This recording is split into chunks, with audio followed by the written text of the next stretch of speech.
The wind howled through the quiet street, making the old trees sway like restless spirits. The night was dark, and the air felt heavy, as if something unseen was pressing down on the small neighborhood. The houses stood in perfect rows, their lights glowing softly, but one house, the Johnsons' house, was different. Maria Johnson stood by the window, staring out into the night. Her heart felt uneasy, but she couldn't explain why. Something about the silence outside didn't feel right. She wrapped her arms around herself, trying to shake off the strange feeling creeping up her spine. Just then, a sudden noise made her flinch. Food. It was loud, sharp, and close, too close. Her breath caught in her throat. She turned her head toward the front door, her heart pounding. "Anthony," she called, her voice just above a whisper. Her husband, Anthony, was in the living room, reading a book. He looked up, frowning. "What was that?" Maria shook her head. "I don't know." Anthony stood, his strong frame moving quickly toward the door. Maria followed, her hands trembling slightly. Another sound came, a rustling outside, followed by hurried footsteps running away. Anthony unlatched the door and swung it open. The porch light cast a dim glow on the front steps. At first, everything looked normal, but then Maria saw it. A brick lay on their porch. Tied around it was a piece of paper. Maria felt her stomach drop as Anthony bent down, picking up the note with careful fingers. He unfolded it, his face darkening as he read the words written in bold, messy handwriting. "G-E-L-U-K. You don't belong here." Maria sucked in a sharp breath. She had feared something like this might happen, but seeing it written so plainly made it real in a way she wasn't prepared for. Anthony exhaled slowly, folding the paper in his hands. His jaw tightened. He turned to Maria, meeting her eyes. "They want us gone," Maria whispered, her voice shaky. Anthony nodded, but there was no fear in his eyes, only determination. "Then they have no idea who we are." He stepped off the porch, scanning the dark street, but whoever had left the message was long gone. The houses stood still, their curtains drawn. Someone was watching. Someone had been close enough to throw a brick at their door, but no one had come to see what happened. Maria felt cold, not because of the night air, but because of the silence. No one cared, or worse, someone in this very street had done it. She swallowed hard and looked up at Anthony. "What do we do?" Anthony took a deep breath, his hands tightening into fists. "We don't back down." Maria wanted to believe his words, but a small voice in her head whispered, "What if this is just the beginning?" The Johnsons had moved to Maple Avenue only a month ago. When they first arrived, Maria had been hopeful. The neighborhood was beautiful, the houses well kept, the streets lined with tall oak trees. It seemed like the perfect place to raise their children. Their 3 kids, Marcus, 16, Emma, 10, and little James, 5, had been excited too. The house was bigger than their last one, with a large backyard where James could run around. Maria had pictured summer afternoons filled with laughter, barbecues with friendly neighbors, and a peaceful life. But reality had been different. From the moment they arrived, there had been signs. At first, they were small. Cold glances from neighbors, whispered conversations that stopped when Maria or Anthony walked by. Their greetings often went unanswered. Marcus had noticed it too. "Mom, why don't the kids here talk to me?" he had asked one evening after returning from the park. Maria had forced a smile. "Maybe they just need time to get to know you, sweetheart." But in her heart, she knew better. Then, little things began happening. Their trash cans were knocked over in the mornings. Their mail was missing some days. A few times, someone had left strange messages in chalk near their driveway. Messages like, "Go back," and "Not welcome." They had tried to ignore it. But this, a brick on their doorstep, a direct message to leave. This was different. This was no longer just unfriendliness. This was a threat. Inside the house, Maria sat on the couch, holding a warm cup of tea, but her hands were shaking too much to drink it. Anthony paced the room. We should call the police. Maria looked up. And say what? That someone left a brick on our doorstep. They won't do anything, Anthony. You know that. Anthony ran a hand over his face. She was right. A part of him wanted to storm across the street, knock on every door, and demand answers. But he knew that would only make things worse. Marcus suddenly appeared at the top of the stairs, rubbing his eyes sleepily. Mom. Dad? What's going on? Maria quickly forced a smile. Nothing, baby. Just go back to bed. Marcus frowned, his eyes drifting to the front door. I heard something. Anthony sighed. He didn't want his son to worry. It was just the wind, he said. Go on, now. Get some rest. Marcus hesitated, but nodded and disappeared back into his room. Maria let out a breath. We can't let this affect the kids. Anthony sat beside her, placing a comforting hand over hers. It won't. He paused. We're not leaving, Maria. She met his eyes. They had worked too hard to buy this house. They had dreamed of a future here. We stay, she whispered. Anthony nodded. We stay. But deep down, they both knew the truth. This was only the beginning. The morning sun rose slowly over Maple Avenue, casting golden light over the neat row of houses. The street looked peaceful, just like it always did. Birds chirped in the trees, and the soft sound of wind moved through the leaves. It was the kind of morning that should have felt calm and safe. But for Maria Johnson, the feeling of unease from the night before still clung to her like a shadow. She stood at the kitchen sink, staring out of the window. The warm smell of coffee filled the air, but she barely noticed it. Her thoughts were elsewhere. She could still see the brick on their porch, the cruel message written in bold letters. Anthony had thrown it away, but she couldn't forget it. The words were burned into her mind. G-E-L-U-T. You don't belong here. Her fingers tightened around the edge of the sink. A soft voice interrupted her thoughts. Mom. She turned to see Emma standing there, rubbing her sleepy eyes. Her daughter's curly hair was messy from sleep, and she clutched her favorite stuffed bunny in one hand. Maria forced a smile. Good morning, lady. Emma climbed onto a stool and rested her head on the kitchen counter. Why were you and Dad up last night? Maria hesitated for a moment. She didn't want to lie, but she also didn't want to scare her children. It was just the wind, sweetheart, she said gently. Nothing to worry about. Emma yawned and nodded. She trusted her mother's words, just like any 10-year-old would. Maria wished she could believe them too. Anthony walked into the kitchen, his face serious. He leaned down and kissed Maria's forehead before pouring himself a cup of coffee. Did you sleep? He asked quietly. Maria shook her head. Not really. Anthony glanced toward the front door. We should talk to someone. Maria sighed. Who? The police won't help, and I don't know if there's anyone we can trust. Anthony's jaw clenched, but he didn't argue. A few minutes later, Marcus came downstairs, dressed for school. His backpack hung over one shoulder, and he grabbed an apple from the counter.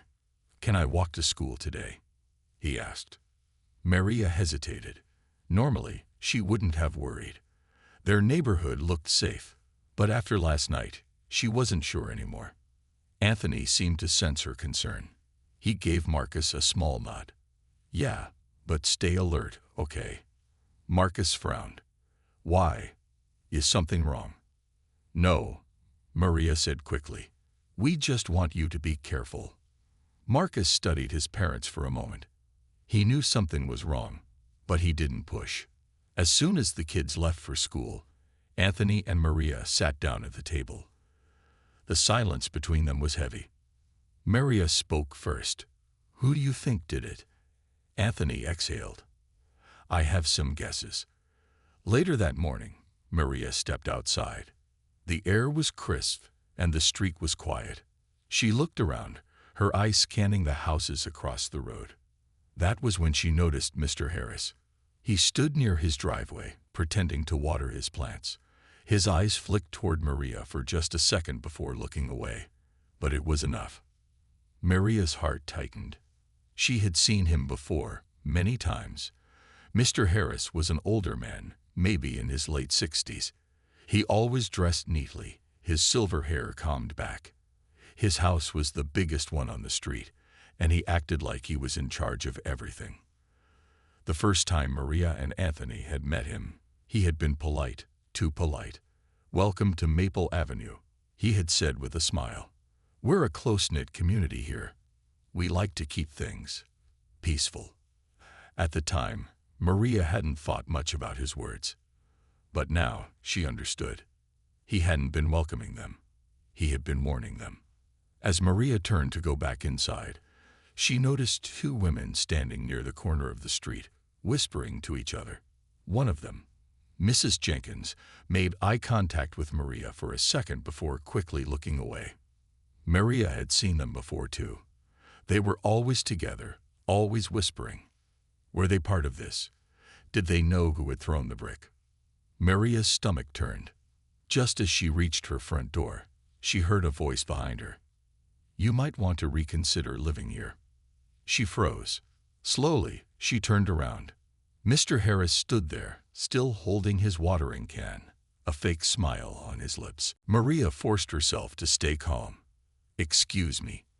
Mr. Harris tilted his head. "Some places just don't fit certain families." Maria felt anger rise in her chest, but she pushed it down. "I didn't know you were in charge of who belongs here," she said, her voice steady. Mr. Harris chuckled. "Oh, I'm not. But let's just say, things run smoother when people know where they're wanted." Maria's fingers curled into fists. She wanted to say something, to fight back, but she knew that was exactly what he wanted. Instead, she gave him a small smile. "Well, Mr. Harris, we love it here, and we're not going anywhere." His smile faltered for just a second. Maria turned and walked back inside, but her hands were still shaking. That afternoon, Maria picked up Emma and James from school. As she pulled into the driveway, she noticed something taped to their front door. Her heart sank. She hurried out of the car and ripped the paper off. It was another note. "Leave while you can." Maria's breath came fast. She looked around the street. No one was watching. Or maybe everyone was watching. She crumpled the note in her hand and walked inside, locking the door behind her. Anthony arrived home a few minutes later. The moment he saw Maria's face, his expression hardened. "They left another note," she said. Anthony took the paper from her hand, his eyes dark. "This is getting worse," he muttered. "They're not just being cruel, Maria. They're threatening us." Maria nodded. "I know." Anthony paced the room, his hands on his hips. "I need to do something. We need to fight back." Maria looked at him. "How?" Anthony clenched his jaw. "I don't know yet, but I promise you, we are not running." Maria wanted to believe that was enough. But deep down, she knew something bigger was coming. This wasn't just unkind neighbors. This was a warning.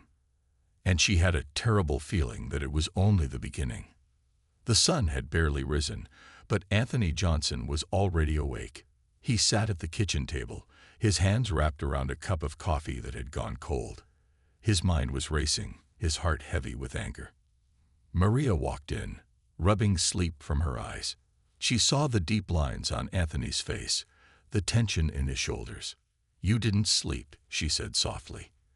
Anthony shook his head. "How could I?" He exhaled, running a hand over his face. "This isn't just a few mean looks, Maria. They want us gone."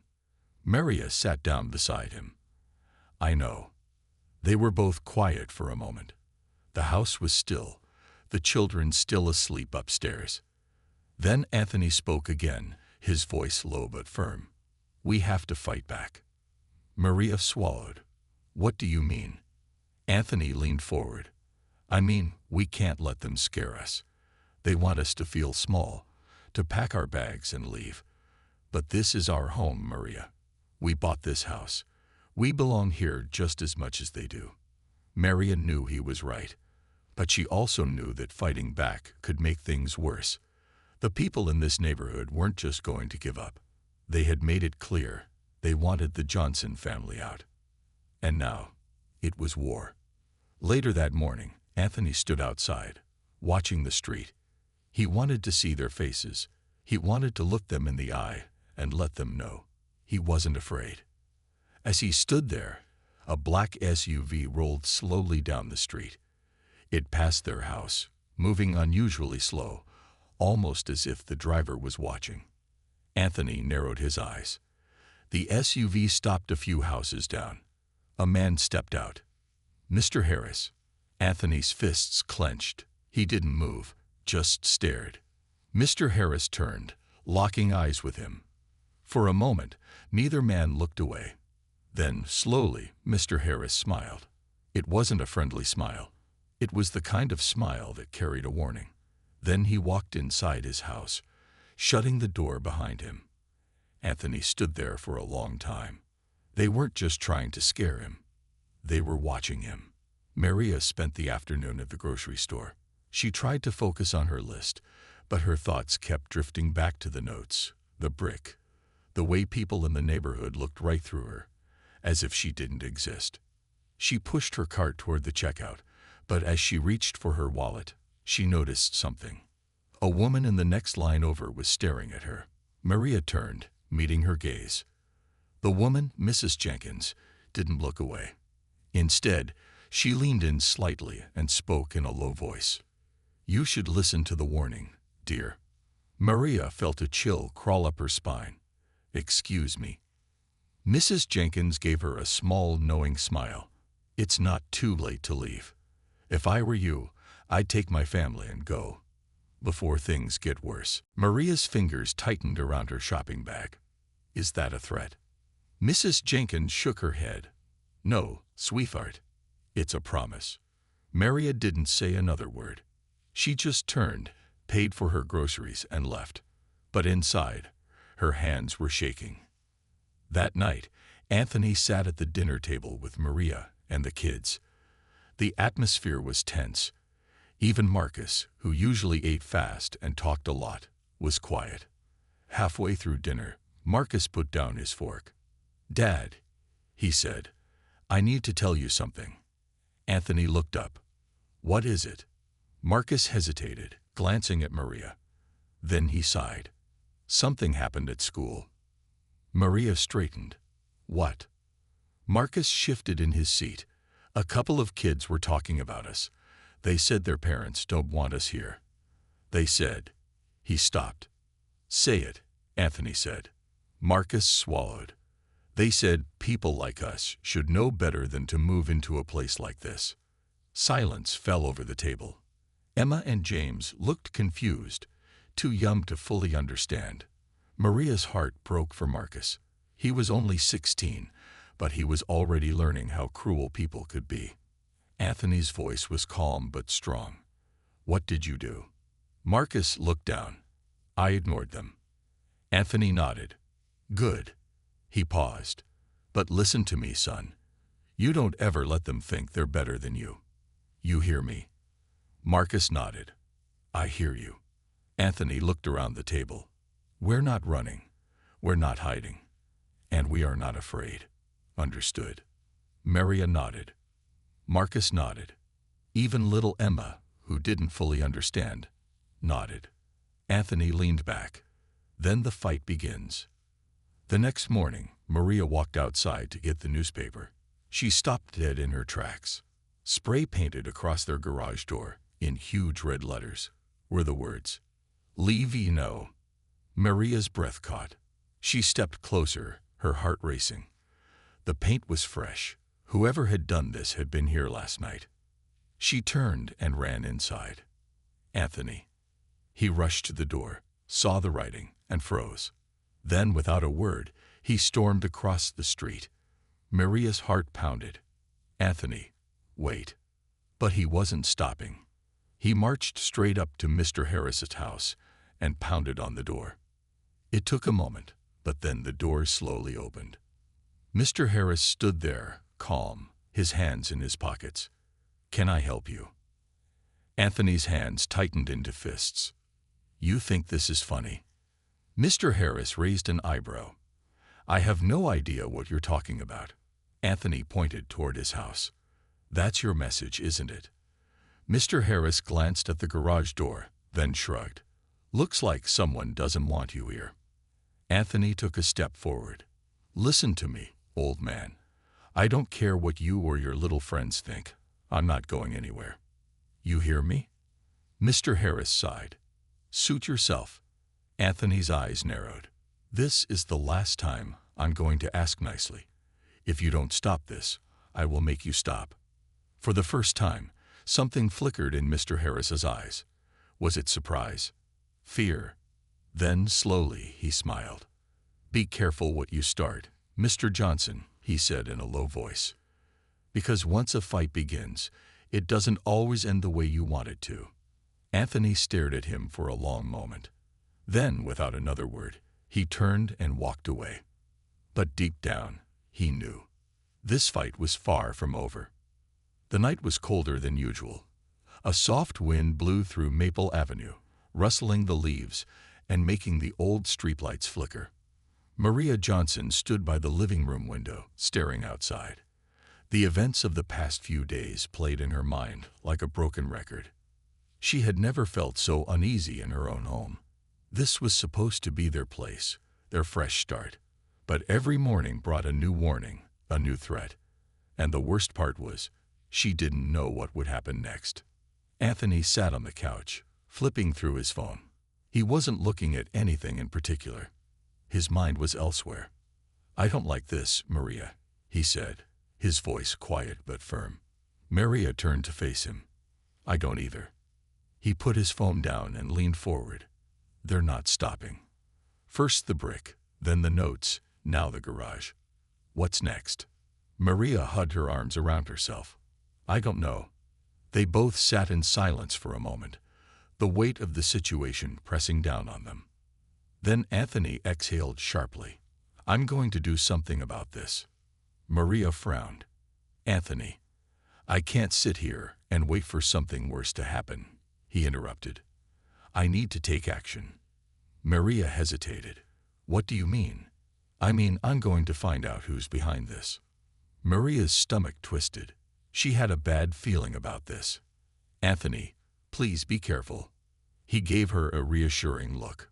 "I will." But deep down, Maria knew this was only the beginning. Early the next morning, Anthony left the house before the sun was fully up. He had a plan. He walked down the street, past the perfectly trimmed lawns, past the houses with their white fences and American flags. Everything looked peaceful, but he knew better. He stopped in front of Mr. Harris's house. For a moment, he just stood there, his hands in his pockets, his jaw tight. Then he moved closer. Anthony wasn't here to knock. He wasn't here to argue. He was here to watch. Something about Mr. Harris didn't sit right with him. He wasn't just another nosy neighbor. He was too calm, too confident. It was like he already knew how this was going to end. Anthony walked around the side of the house, careful not to step on the grass. He didn't know what he was looking for. He just needed answers. Then he heard it. Voices. He stopped, pressing himself against the wall. Two people were talking, their voices low. "Everything's going according to plan." One of them said. It was a man's voice. Calm, sure.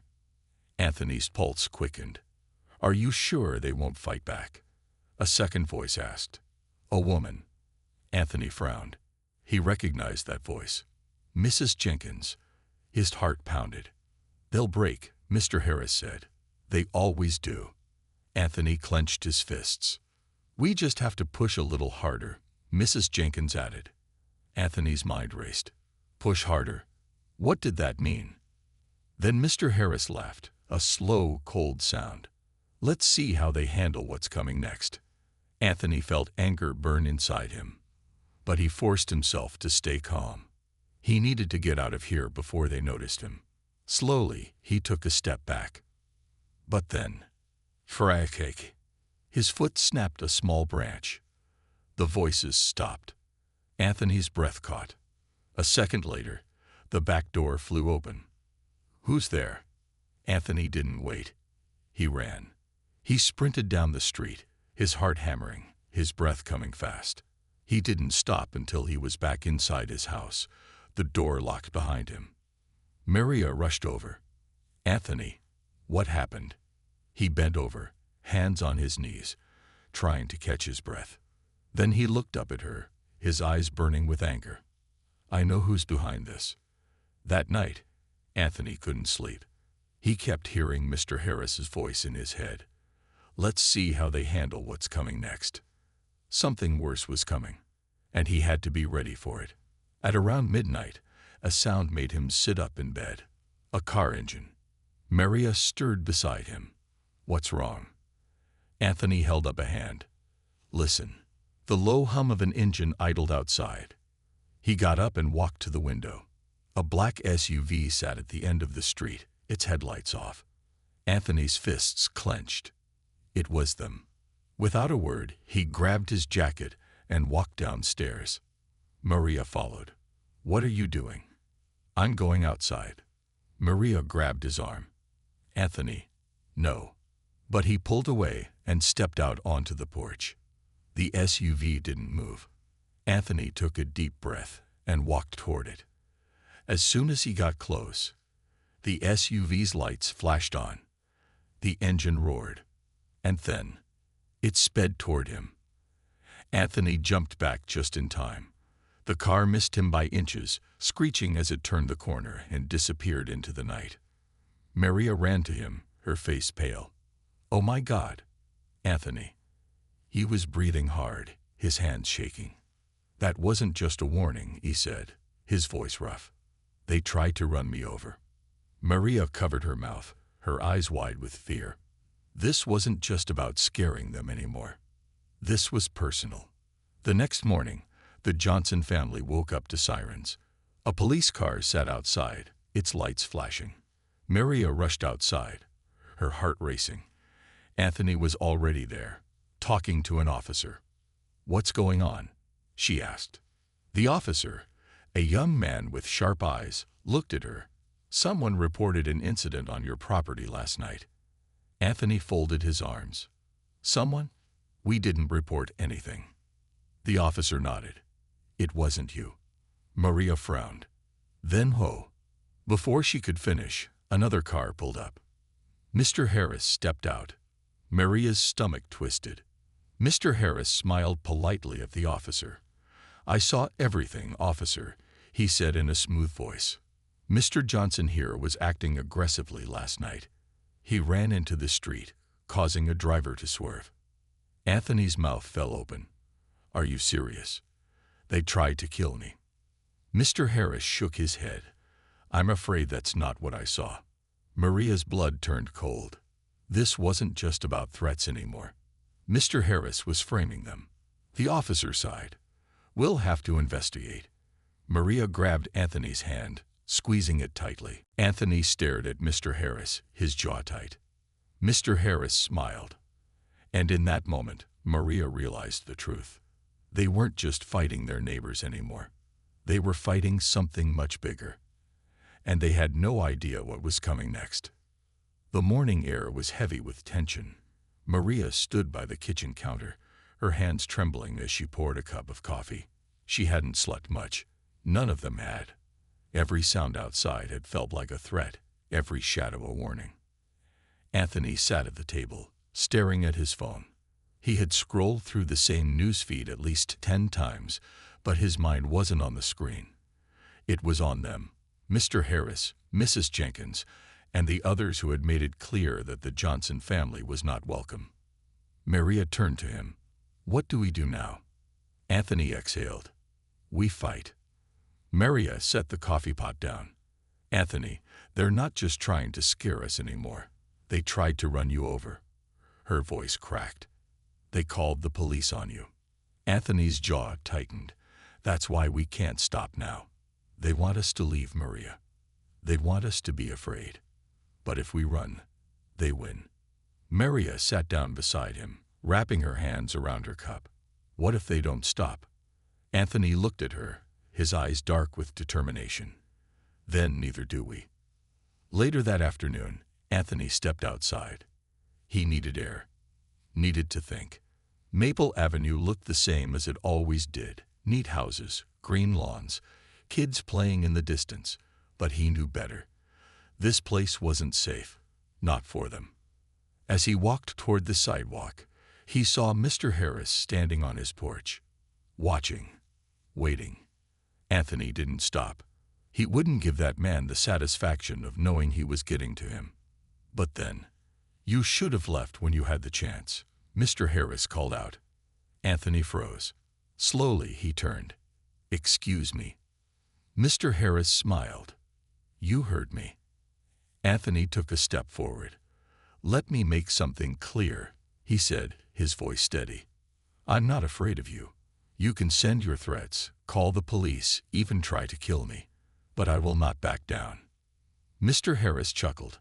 Brave words. But words don't mean much here. Anthony clenched his fists. He wanted to hit him, wanted to wipe that smug look off his face, but he wouldn't give him that satisfaction. Instead, he smiled. "You're right. Actions mean more.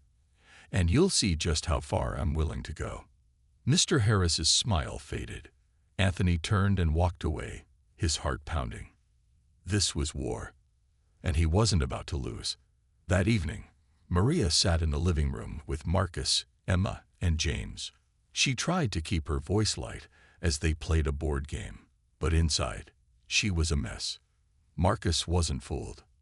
"Mom," he said quietly, "are we going to be okay?" Maria looked into her son's eyes. He was 16, but right now he looked older. He had seen too much. She forced a smile. "Of course we are." Marcus didn't look convinced. "They're not stopping." Maria hesitated. "No, they're not." Marcus took a deep breath. "So what do we do?" Maria reached over, squeezing his hand. "We stay together. We stand strong, no matter what happens." Marcus nodded. "Okay." Before Maria could say anything else, the doorbell rang. She stiffened. Anthony walked in from the kitchen, exchanging a look with her. The doorbell rang again. Slowly, Anthony moved toward the door. He glanced through the peephole, his body tensing. "It's the police," he said. Maria's stomach dropped. Anthony opened the door. Two officers stood there, their faces unreadable. "Mr. Johnson," one of them said, "we need to talk."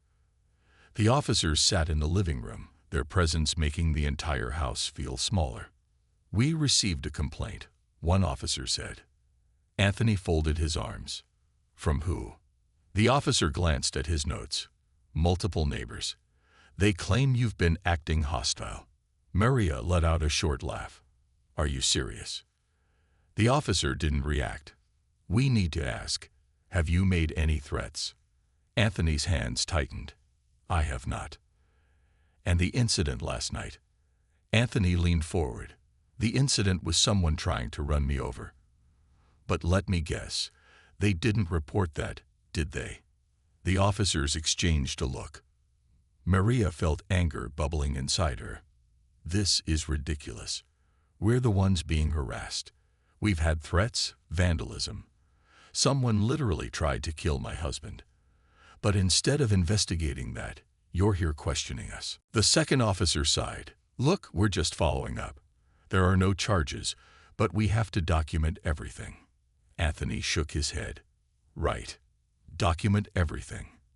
But only when it's convenient." The officers stood.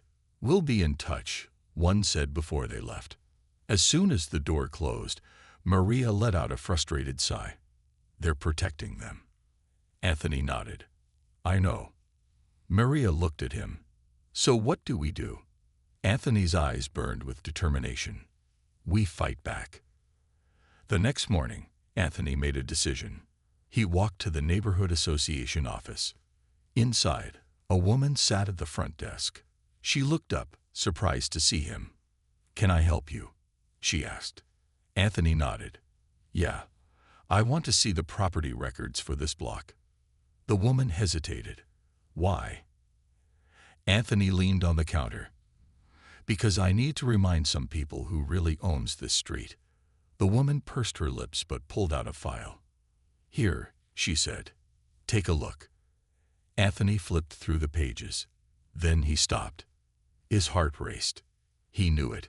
He grabbed the papers and rushed home. When Maria saw him burst through the door, she jumped up. Anthony. He held up the papers. We have them. Maria frowned. What? Anthony grinned. These people want us gone, right? They want us to think we don't belong. He waved the papers. Well, guess what? We own the whole block. Maria's eyes widened. What? Anthony nodded. Before we bought our house, the original owner purchased the entire street. He sold individual houses, but kept ownership of the land. And guess what? When we bought this house, we got everything. Maria's mouth fell open. You're saying? Anthony grinned. I'm saying, we're their landlords. A slow smile spread across Maria's face. They tried to push us out, she whispered. Anthony nodded. But we own it all. Maria exhaled, then shook her head. This war isn't over, she said. Anthony smiled. No, he agreed. It's just getting started. The air felt different that morning. It was no longer the heavy, tense atmosphere that had filled the house for days. No, today something had shifted.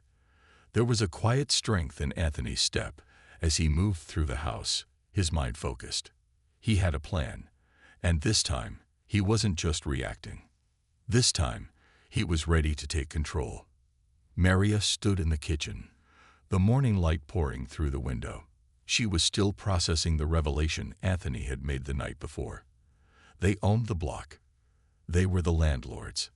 It felt almost unreal, but the papers didn't lie. She couldn't help but smile as she watched Anthony prepare breakfast.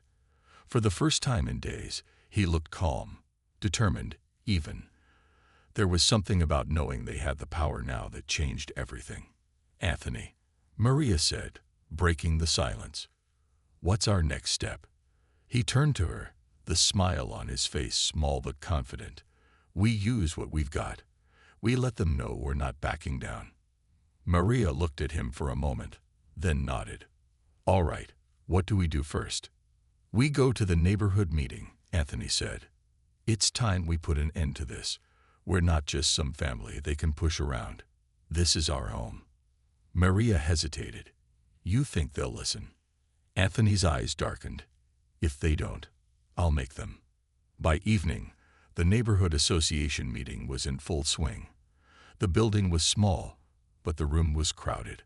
A lot of the faces Anthony had seen around the block filled the seats. Mr. Harris, Mrs. Jenkins, and a few others whose names he hadn't bothered to learn. He recognized the coldness in their eyes, the way they looked at him like he didn't belong. But this time, he wasn't intimidated. Maria sat beside him, and Marcus, who had come along for support, was standing in the back, his arms crossed. The chairperson, a woman in her 50s named Mrs. Collins, stood at the front, speaking to the crowd. All right, everyone, we'll begin the meeting. Let's start with any new issues in the neighborhood. Anthony raised his hand. Mrs. Collins nodded, clearly not expecting him to speak. Yes, Mr. Johnson. I'd like to address something, Anthony said, his voice steady. He could feel all eyes on him, but it didn't faze him. This was his moment. We've had a lot of trouble lately, Anthony continued. Harassment, threats, vandalism, and it's all been directed at my family and me. A murmur ran through the room, and he saw some of the neighbors exchange looks. Mr. Harris was the first to speak. What are you talking about? Nobody's harassed you. I'm talking about the notes, the brick through our window, and the spray paint on our garage. You know exactly what I'm talking about. Some of the faces in the room shifted uncomfortably. Mrs. Jenkins, sitting in the front row, narrowed her eyes but didn't say anything. And what are you going to do about it? Mr. Harris challenged. Call the police again. That didn't work last time, did it? Anthony leaned forward, his voice calm but firm. Actually, I don't need to call the police. Because the truth is, I own this block. There was a long pause. The words hung in the air. For a moment, it felt like the room had gone completely still. What did you say? Mrs. Collins finally asked, her voice trembling. I said, Anthony repeated, I own this block. The land, the houses, everything. The room fell silent again, and Anthony could feel the weight of every pair of eyes on him. He could hear the whispers start to build, a low hum of disbelief and confusion. Mr. Harris's face turned pale. He opened his mouth to speak, but couldn't find the words. Maria leaned over and whispered, They didn't know. They never knew. Anthony nodded, his eyes never leaving the people in the room. My family, and I have the title deeds. We've owned this land since the day we bought our house. Every property here, including yours, belongs to us. You're all renting. The tension in the room was thick, like the air just before a storm. Anthony could feel the power shift, the weight of his words sinking in.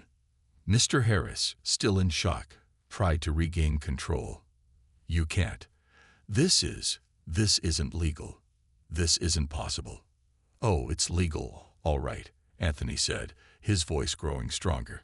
And it's very possible. You just didn't bother to read the fine print. The room erupted into chaos. People were talking over each other, voices rising. Some were confused, some angry, and some simply stunned. Anthony stood up, letting the noise wash over him. He wasn't done yet. When the room finally quieted, he spoke again. Let's get one thing clear. We're not going anywhere. You've all been treating us like outsiders, but now you see, you don't get to decide who stays and who goes. We do. Mr. Harris finally found his voice. This isn't how things work around here, Johnson. You can't just take over. Anthony looked him in the eye. I'm not taking over, Harris. I'm standing my ground. The silence that followed was thick. Then Mrs. Collins cleared her throat. We need to take a vote, she said quietly. This is a lot for everyone to take in. Anthony nodded. Fine. But here's the thing. If you don't vote to end this madness, if you don't make things right, then I'll be forced to take further action. I don't want to, but I will. And trust me, none of you want that. Mrs. Collins seemed to consider his words carefully. All right, she said. Let's call for a vote. All in favor of putting an end to the harassment against the Johnson family. A few hands went up. Not many, but enough to make a difference. Then came the harder part. All opposed. Mr. Harris's hand shot up without hesitation. He was the first and the loudest. But as Anthony looked around the room, he saw something shift. Some of the neighbors, people who had been cold and distant, looked at each other with doubt in their eyes. One by one, a few more hands went up, this time in support of Anthony. When the vote was done, Mrs. Collins counted the hands. Her voice trembled as she made the announcement. The vote passes. The harassment will end immediately. The Johnson family's rights will be protected. The room was silent again, and Anthony could feel the weight of the moment. This wasn't just about winning a vote. It was about taking back control. It was about showing them that no matter how much they tried to break him and his family, they weren't going to win. Mr. Harris stood up abruptly, his face red with rage. You can't do this. You think you've won. You haven't seen the last of me. Anthony didn't flinch. I don't care what you do, Harris. This is over. And just like that, the war was over for now. As Anthony walked out of the meeting room with Maria and Marcus by his side, he felt a strange sense of peace. For the first time in a long time, he knew they had the upper hand. The battle wasn't won with fists or threats. It was won with knowledge, with truth. And they had that on their side. The war on Maple Avenue wasn't over, but the tables had turned, and Anthony Johnson was ready for whatever came next. The night air was cool, and still as Anthony stood on the porch, looking out at the quiet street, Maple Avenue had never felt this peaceful before. There was no tension in the air, no feeling of being watched, no lingering fear that another act of hatred would disturb their home. For the first time in what felt like forever, he could breathe freely. Maria stepped out, wrapping a light sweater around her shoulders. She stood beside Anthony, following his gaze toward the streetlights that lined the road. The same road where they had faced so much pain, so much resistance. But now, it felt different. "Do you think it's really over?" Maria asked softly. Anthony exhaled slowly. "Not completely. But it's different now. They know the truth. They know we're not weak. And they know we're not leaving." Maria nodded, slipping her hand into his. "It still feels unreal, you know. Everything we've been through. And now this. It's like waking up from a long nightmare." Anthony turned to her, a small smile on his lips. "Except now, we're wide awake. And this time, we're in control." Inside the house, Marcus was sitting with Olivia and little Jamie at the dining table. The kids were laughing, completely unaware of how much had changed. Olivia had her books spread out, trying to help Jamie with his homework, while Marcus leaned back, arms crossed, watching them with amusement. "Come on, Jamie. It's not that hard," Olivia teased. "If you can play video games for hours, you can do simple math." Jamie groaned dramatically. "Math is boring." Marcus chuckled. "Says the kid who figured out how to count his birthday money real fast." The room filled with laughter. The sound so pure, so normal, that Anthony felt something tighten in his chest. This was what they had been fighting for. Not just a house, not just a street. A home. A future. Maria and Anthony walked back inside, their presence immediately noticed by the kids. Olivia looked up with a bright smile. "So, did we really win? Are the neighbors finally going to leave us alone?" Anthony pulled out a chair and sat down. "Let's just say, they know better than to mess with us now." Marcus smirked. "Yeah, I bet Harris nearly fainted when he realized he's been paying rent to you. That must have been the best moment of the night." Anthony shook his head, chuckling. "He didn't take it well, that's for sure. But I think some of them actually understood. They saw us stand our ground, and they realized we're not the enemy." Maria sat beside him, her expression thoughtful. "And what about the ones who still hate us?" Anthony sighed. "They'll have to live with the truth. We're not their problem. Their own hate is." Maria squeezed his hand. "I'm just glad it's over." Olivia grinned. "I told you guys we'd win. You just had to believe it." Jamie nodded eagerly. "Yeah, we're like superheroes." Anthony smiled at his son. "Something like that." The next morning, the street felt lighter. The tension that had once wrapped around Maple Avenue was gone. Neighbors who had once ignored them now offered hesitant nods as they passed. Some, like Mrs. Collins, even smiled. The biggest surprise came when Mrs. Jenkins, who had never said a kind word to them, actually walked up to their porch that afternoon. "Mr. Johnson," she said, her voice stiff but not unkind. "I wanted to speak with you." Anthony raised an eyebrow. "All right." Mrs. Jenkins shifted uncomfortably before sighing. "I won't pretend I like the way things turned out, but I also won't lie and say I didn't. Respect how you handled yourself." Anthony studied her for a moment before nodding. "I appreciate that." She hesitated again before glancing at Maria, who had just stepped outside. "I suppose neighbors should look out for each other, even if they don't always agree." Maria, ever the kind-hearted one, gave a small smile. "That's how it should be." Mrs. Jenkins nodded once and then walked away, her stiff posture betraying how hard the conversation had been for her. But it was something. A start. As the days passed, the change became clearer. The graffiti was cleaned off their garage, not by them, but by neighbors who had realized their silence had been just as harmful as the hate. The stares turned into brief conversations, and most importantly, the fear that had weighed on their family for so long was gone. One evening, as Anthony sat on the porch, Marcus came over, 2 bottles of soda in his hands. "So," he said, handing one to Anthony. "What's next?" Anthony took the bottle, twisting the cap off. "We live. We keep going.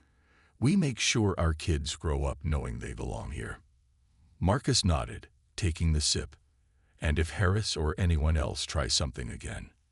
Anthony smirked. "Then they'll have to deal with the landlords." Marcus chuckled, shaking his head. Man, that never gets old. As the sun set over Maple Avenue, Anthony took a deep breath, feeling lighter than he had in months. This was their home, and nothing would ever change that. The fight had been long, the struggle had been painful, but in the end, they had won. Not just by proving a point, but by standing their ground, refusing to be pushed away, and changing the way their community saw them. The victory wasn't just theirs. It was for everyone who had ever been told they didn't belong. It was for every child, like Jamie and Olivia, who deserved to grow up without fear. It was for every person who had ever felt like they had to fight for their right to exist in their own home. And that victory changed everything.